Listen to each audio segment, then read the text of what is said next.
Open in your Bible this morning to the book of Joshua in the Old Testament, the book of Joshua.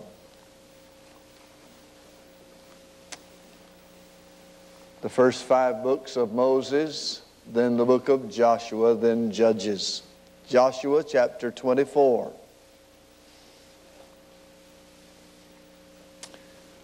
When I became the pastor of Langston Baptist Church 29 years ago, my first sermon to the people was titled, God's Mandate for God's Man.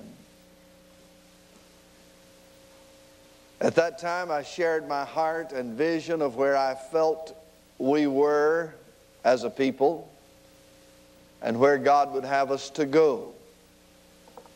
I really had no idea how far the Lord would allow us to go together.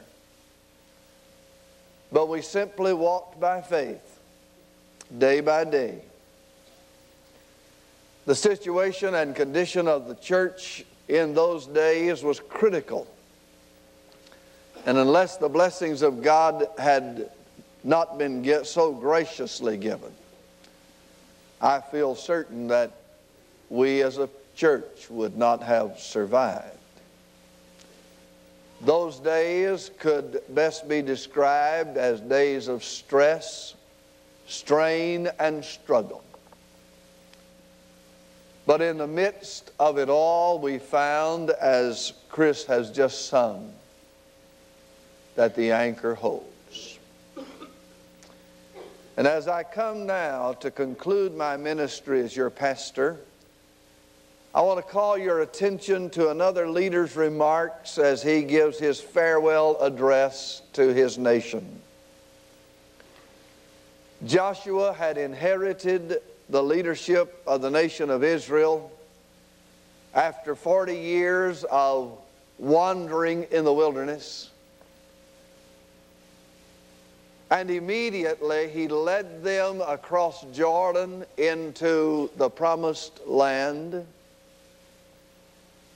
They were going to and did face great trial. They faced many wars, many battles, but each of them were crowned with victory. And then Joshua had the task of dividing the land up among all of the people, the 12 tribes. And now he realizes that the days of his leadership are over. And he calls for an assembly to instruct the people and warn them of the challenges ahead. I want you to note before I turn to the scriptures themselves that Joshua started right. It's important that you start right. As a young man, he made commitments and decisions that would affect him the rest of his life. And as a young man, still in his 20s, he is given the assignment to be one of the 12 who will go in and spy out the land.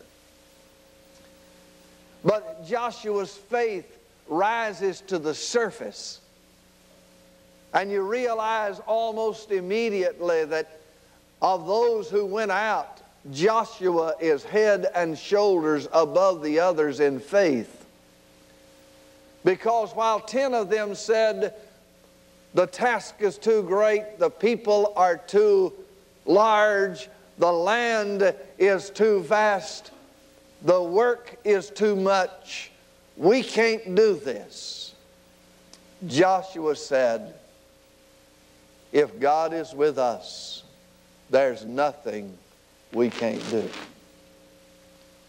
And so this youth stands up when men his senior quake and tremble and sit down.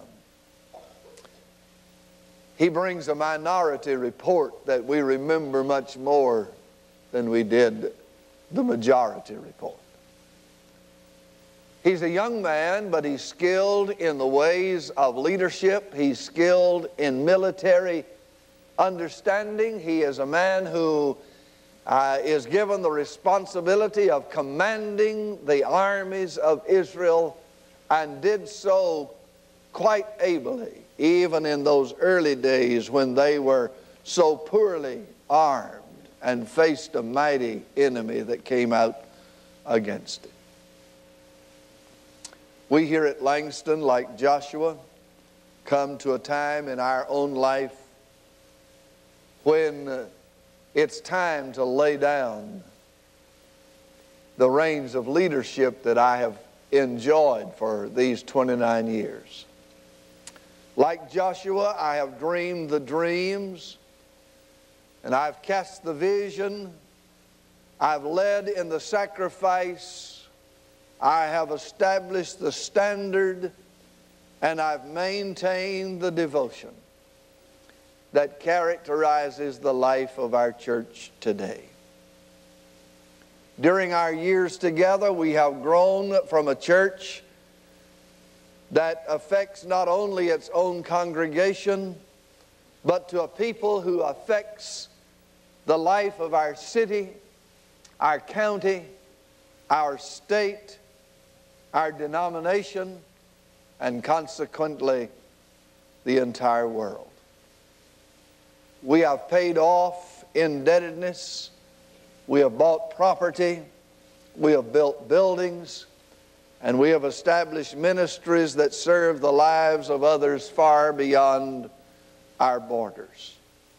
We have grown in our numbers, grown in our ministries, and we have grown in our influence. We have together determined that in all things Jesus will have the preeminence. And we have become a church of one people, where rich and poor, the educated and the uneducated, the young and the old, regardless of race or color, may sit side by side and experience the wonder and the power of God. I just received a great compliment before service began. One of our sweet senior ladies said to me, "You came to my house and said you wanted to be my pastor, and now you're running off and leaving." But she said, "I only went to the 6th grade in school, and I'm not real smart.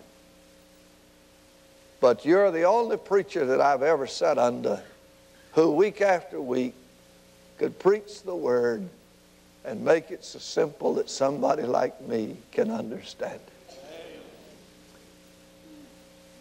I thank you for that remark. That is one of the greatest things I believe that's ever been said of my preaching. We have learned to believe God for the impossible. We have dreamed the impractical and to experience the miraculous. We have learned that God is not far off and beyond His children, but right here among us, touching, listening, and blessing. Our time together has been a blessing beyond measure.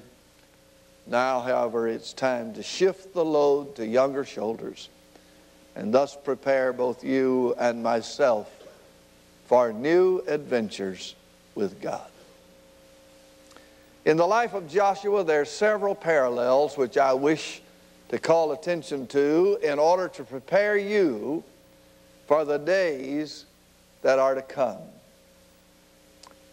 Read with me, beginning at verse 14, just a few short verses.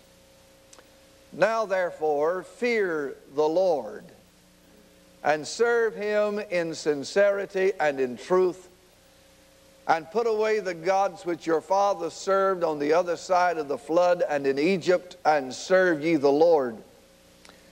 And if it seem